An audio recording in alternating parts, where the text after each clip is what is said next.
In today's episode, we got a very special guest. I mean, every guest is special, but now this is really special. So, Naima B. Robert, she's an award-winning author, a book coach, and the founder of the Muslima Author Project. Award-winning author, and she wrote about 30 books so far.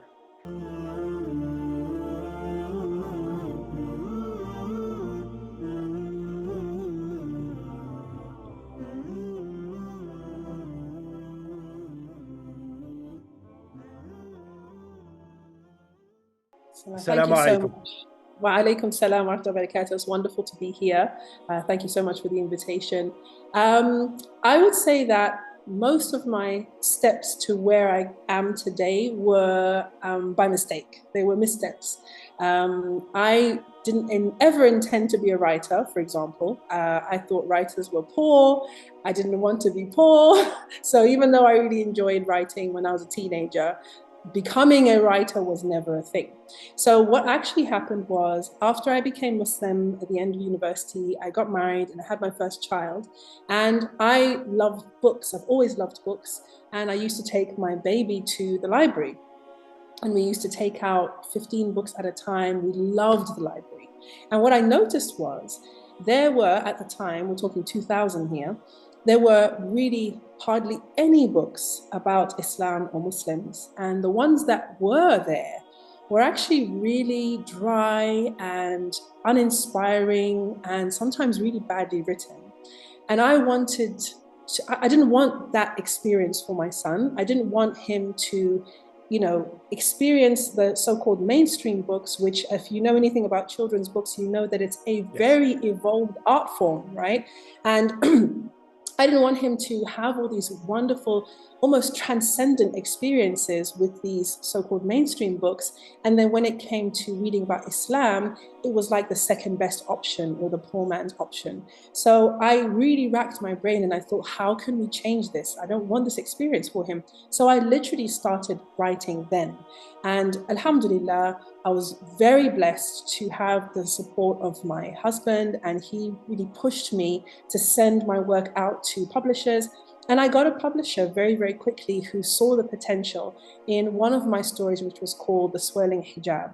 And that was a very, very simple rhyming story about a little girl playing dress up, really, with her mother's hijab and it becoming all these imaginary things. And that was how it started, because once I wrote one book for them, they asked me for another one, and then it kind of snowballed from there. So alhamdulillah, to date, I've had almost 30 books published now. So children's, teen novels, and also nonfiction for adults. So that was kind of by mistake, but it was a very, very happy mistake. Obviously, everything is, by Allah's plan. But that's how the writing came about. With regards to the book coaching, which is what I do now, I had run Sisters Magazine for about 10 years. And by the time we finished up with Sisters Magazine, sort of online advertising was becoming a thing. Online content was becoming a thing. This was the time of blogging. If you remember, everybody was getting a blog and everybody was saying, you should have a blog. And I started getting interested in digital marketing because my late husband's company was also kind of moving in that direction.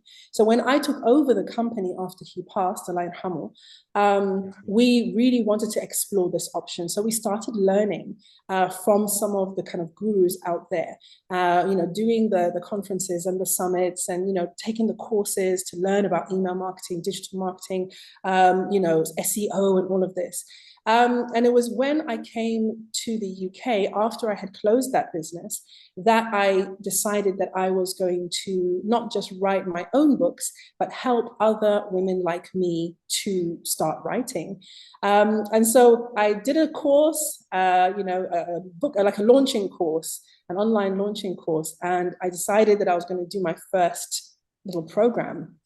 And I followed all the steps, and it was amazing because it was my first experience of actually launching something online, building up my little email list, and making money online, and teaching a class that was great success, alhamdulillah. And then after that, I just said, okay, this is the direction that I want to go. I love online. I love what the online world has given us, especially as entrepreneurs. I find it such an exciting space. I've had so many amazing mentors and coaches. I've been in so many coaching programs, invested a ton of money, you know, as you do. But now, on sort of 5 years later, which is how long our project has been running, I can look back and say, that was a huge leap in terms of knowledge, in terms of skills, in terms of connections and networks. And so, alhamdulillah, now we have 2 flagship programs. We did a lot of things along the way. We did the memberships, we did the online courses, you know, we did the workshops, we did the webinars, we did all of that. And now we have 2 flagship programs. One is a 90-day book program, which is for non-fiction authors, and the other is a children's book program where we help you to write your children's book in 5 days, and then we walk you through the process of publishing the book. And those 2 are our most successful programs. We are blessed to have been involved in dozens and dozens of books now out there in the world. We're coming up to 50, I think. No, we've passed 50. So it's a great place to be, alhamdulillah, and we just want to keep doing that for the next 20 years. Because what I decided, inshallah, was that I've had, you know, I would say moderate success with my books. I came into the industry before the diversity and equality and inclusion and representation. So I was before all of that. And I was very fortunate to have publishers who believed in my stories and believed in my work. And so I feel like I would like to continue writing, and my goal is to die with 50 books. No, not 50, 100 books under my belt, bi'idhnillah. But now it's time for me to pay it forward, because I can't write every book. I can't address every topic. You know, I can't talk about every challenge, but I can coach people to do that. So it's kind of my sneaky way of getting like the reward for all of this, you know, this development in the industry, by just being behind everybody and pushing them forward and saying, go, go, go. And then inshallah, whatever reward is at the end of it, I hope, you know, will be in my scales as well. Wow. That's an amazing story already. You know, it's great to hear that. And you know, I must say, let's start from the beginning. I must say that it's kind of true what you're saying, and maybe I didn't realize it when I was small, but I realized it when my children were growing up. There was not too many books. When we talk about 2010, 2009, you know, there were a lot of books came out of Malaysia. When we were living there, we bought quite a lot. So it was you know, there was a beginning. But if you talk about like going into the library when I was growing up or something, it's completely true. There was, you know, nothing. Even, you know, German literature anyway, there was almost nothing. So growing up, I understand, you know, I mean, the UK was always a little bit further than any other country in the European Union, because the communities and everything was more stable, and there was more things going on. And I wouldn't say that there was maybe more foreigners or more Muslims in the UK, because I don't think like you know, if you look at the percentage in the European Union, it's about the same, you know, or something. I don't know the exact numbers, but from what I know, so for me, definitely it's amazing what you have done so far. And the book industry in general is right what you're saying as well. It's looked upon like, if somebody has no clue about it, it was like, oh, being an author, I don't know if it's good or something. But recently, what I've seen the tendencies is that we get approached a lot by people who want to write books for us, like the head of companies or entrepreneurs. You know, we get approached like, yeah, here 15,000, and then we write your book, you know. You know, like sneaky emails like this, you know. And this as well, I don't think it's very good, you know, when somebody approach you on this way. I think what you're doing, like you said, okay, I wrote myself 30 books. Okay, maybe not yourself, but you know what I mean, like with help with publishers or something of that kind. But no, I wrote them myself. No. You feel even I wrote better. them myself. They're published by publishers, but I did write them myself. Wow, no ghostwriter, no anything. No Wow, ghostwriters. subhanallah. So you see what I mean? That's even more. So you can say, okay, I wrote the 30 books and I know how it works. You know, yeah. I mean, what else do anyone want when they want to write a book themselves? So they have already, you done the way. You showed them how to do it, and you can guide them through. And this is what I'm always saying as well in entrepreneurship, you know. And that's why I'm doing these podcasts as well, because this is for people who are standing in the beginning, or who's standing at the end already and saying, I want to do more, or I want to begin and I don't know how to do it, you know. Yeah. And it's not that you have to reinvent the wheel. You can just go like to Naima, for example, ask her, how can I write a book? Or go to X, how can I run the company, you know. And this is the beauty of the internet today, or of the digital business. And that's why digital business is so important, because we can do this from home. You can do this from your home.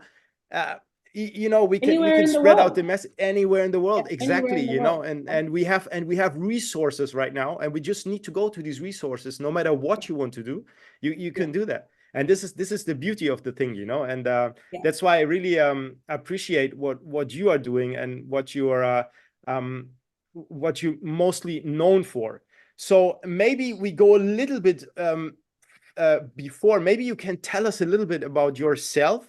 So where are you from? Because I know you have a UK accent, but I think there is more. I know there's more to it than just the accent. Maybe you can tell us a little bit about that.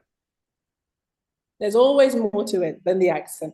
Okay, so my parents are South African. My father is descendant from Scottish Highlanders, and my mother from the Zulu people. Real Highlanders. Yes, from Scotland. Wow, you know, it's my favorite topic. I'm sorry. You know, okay, with the movie and stuff, you know, and I really love it. Our family, the McLarens, the McLarens are originally Highlanders. So anyway, so his grandfather went to South Africa. And so his mother grew up there, and he was born there. So they met and they got together there. Obviously, they couldn't marry because this is during apartheid. It was illegal for a black woman and a white man to be together. So that's how I ended up being born in England, because they left and they went to the UK, and they actually sought asylum there. Born in the UK, then lived there for a few years. Then we went to Ethiopia, where my father was teaching at the university. And then we came to Zimbabwe, which is where I am now. And this is where I grew up. Beautiful. So I grew up in Zimbabwe, did all my schooling here up to 18. And my time here, especially in high school, was a period of enormous growth for me. In terms of my presence, I want to say, because I was a public speaker, I was an actress, you know, I was that girl. And I wasn't Muslim at this time, I wasn't any religion. But I developed a lot of confidence because of my school experiences. Alhamdulillah, I became the head girl at the end of the final year. And, you know, it was a glorious time. Fast forward, I went to the UK for university. And that's when I found out about Islam, and I ended up, alhamdulillah, accepting Islam after going to a music festival in Egypt. That's another story for another day. But what's interesting, I think, is I became Muslim. I started wearing the hijab, etc. I got married, and after marriage, I decided to wear the niqab, which is the face veil, which you see me wearing now. And everybody thought it was over for me.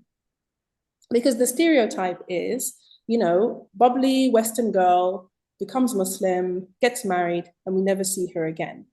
And, you know, I know that my father in particular mourned my potential, because he thought that I was born to be a star. And now that I'd become Muslim, well, that's the end of that.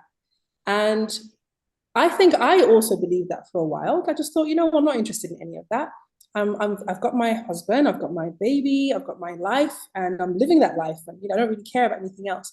But when this situation that I described about the books in the library became something that was on my mind, it's like I refound that confidence. I had to find that confidence again to say, I'm not just going to accept this situation. I want to do something about this. I want to be part of the change that I want to see.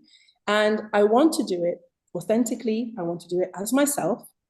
And so as a result of that, I was the first in a lot of things because I was the first, this one in niqab and children's author and on TV and on this and on that, because of course I went on to write From My Sister's Lips, which was my memoir about coming to Islam and everything like that.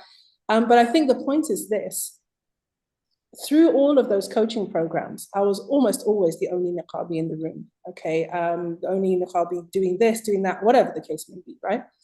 And what I want to say to people, and I'm sure if your audience is CEOs, etc., they don't really need to hear this, but there may be somebody who does need to hear this. What you may perceive as your weakness can sometimes be your ultimate strength. And the ultimate strength that I have found to carry me through these years of authorship and entrepreneurship and sort of game-changing and trailblazing is to own who you are, to own it fully, and to not make apologies for it. Because as I said, that thing that people may think, oh, you're disadvantaged because of A, B, C, D.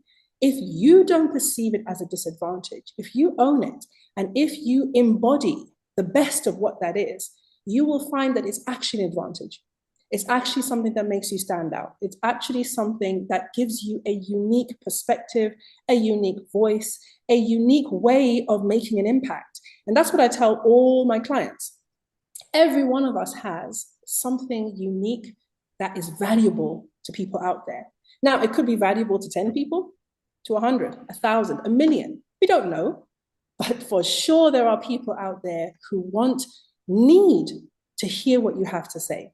And that's obviously why they come and they write their books with us, because we help them to embody that, to own who they are and own the value of what they have to share. Once you do that, once you win the battle in the mind, everything else is just step 1, step 2, step 3, step 4. But it's the battle in the mind. It's believing that you have something to offer, that you have something worthy to say, that you are worth listening to. That's the first and most important battle. Once you win that, it's smooth sailing after that. Lots of work, but smooth sailing. No, that's amazing. That's amazing. And how you describe it as well, because when I'm sure you didn't wake up and say, I want to be an author, so just because, of what you just were saying. So how do you become that author? I mean, do you like, you had your business before, and suddenly you wake up and say, I want to be an author, or how does it come? I mean, I know about the story that you didn't find the books and everything, but that you yourself like write this children book or this guidance book. How did it come to that? Again, it's literally believing I could write something. I could do that. I could do something better than that. If you've read a book before, I don't know how much your audience are into, especially children's books, but I know I've read a children's book and be like, oh, I could have done this, or I could have written this. So for me personally, I would say, I did put in the work beforehand, because I wrote a lot of terrible stories initially. I have a whole notebook full of them, where I was just trying to find my voice, just trying to find my style, trying to find my message in a way. And so a lot of really, really poor stories written. And then once I started to find my style and get into my groove, I started to write things that I really liked. And I was like, no, this could be something. And then those are the pieces that I ended up sending out. Now, this is 2002, 2001. Things don't necessarily work like that nowadays, but I was very fortunate to, in that first round of sending to publishers, one publisher got back to me and said, we love it and we want to do it. And everyone has a different version of this story. But obviously, from once a publisher says, we want to publish your book, well, you're going to be a published author, right? And it's on and popping. But nowadays, we don't really have to wait for publishers to gatekeep, right? And most of my clients end up self-publishing their children's books, right? And it really is Amazon, like said, there's Amazon. It's exactly. There's many services now, and really for all of them, they come in really not sure. Could I be an author? Because you mentioned something earlier about the perception that we have. I think what I find with my clients, a lot of them, is that they believe that writing a book is for other people, for people who have master's degrees, for people who have, tons of money, for people who, did creative writing retreats in Spain, whatever the case may be. They just don't think it's for people like them. So a lot of the work that we do when we do our workshops and our 5-day challenges, etc., is working on that, again, belief. Being able to see what's possible. Being able to see that it's not for other people, it's for whoever wants it. It's for whoever has the belief. I mean, we've all read bad books before, and trust me, Amazon's full of them, okay? Yes, Amazon is full of overconfident people who wrote a really bad book and put it on KDP, right? We don't want to be those people. But the point is, once you believe you have something to say, and I believe that almost everyone who's listening to this podcast has something to say, whether it's in business or in life or in personal development or in food, whatever the case may be, I believe everyone has something to say. Once you embody that, you make a decision. And the decision has to be that what I have to share is valuable. It's part of the impact that I want to have in the world. And it's part of the legacy that I want to leave behind. And as such, this is a non-negotiable. It's not a wish list thing. It's not a nice to have. It's not a hobby. It's a non-negotiable. And the reason I say, especially people who are in entrepreneurship, in NGOs, in companies where they're doing things differently, what I always say to them is, there will never be a clearer and purer way of sharing who you are and what you stand for than in a book. Never. It doesn't matter how many employee trainings you do. It doesn't matter how many YouTube videos you shoot, how many shorts you create, how many TikToks you make, how many blogs you write even. None of those will be the distillation of who you are, your essence, your message, your methodology, whatever it is that you have to share. None of them will do it justice better than a book. So I actually think that everybody who has managed to achieve something extraordinary, achieving something ordinary that many, many people want to achieve, you owe it to yourself and to this win to document it. Put it in a book. Definitely. Put it out there. Agree. Because we don't know how many people out there are scratching their heads right now saying, how can I do this? How can I do that? And you almost everyone. Right, exactly. So yeah, definitely. So with all of these book things, I mean, what you're writing, to be an award-winning author, you have achieved a lot in these in very short time frame. What do you think the next 5 years will give? I love this question. I would like our company to be the catalyst behind 1,000 books out there. And I work primarily with Muslim women. That's just my niche. And I love serving that niche because these are women who are driven by heart and driven with intention. And I love to work with women like that. I mean, right now I'm reading, I think on Monday, I had a client who created a journal for women who are in polygamy. So I read that and edited that, sent it off to her. The next day, I had a client who had finished her book, so she sent it in for editorial critique. One is writing about having escaped the war in Sudan, so that's a memoir that she's written.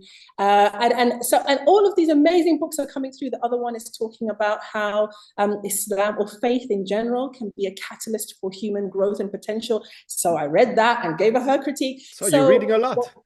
I am reading a lot about it these days because they're finishing, you see, which is wonderful to see. They are completing their drafts, and that is a huge deal because out of all the people who want to write, the statistic is that only 3% will finish.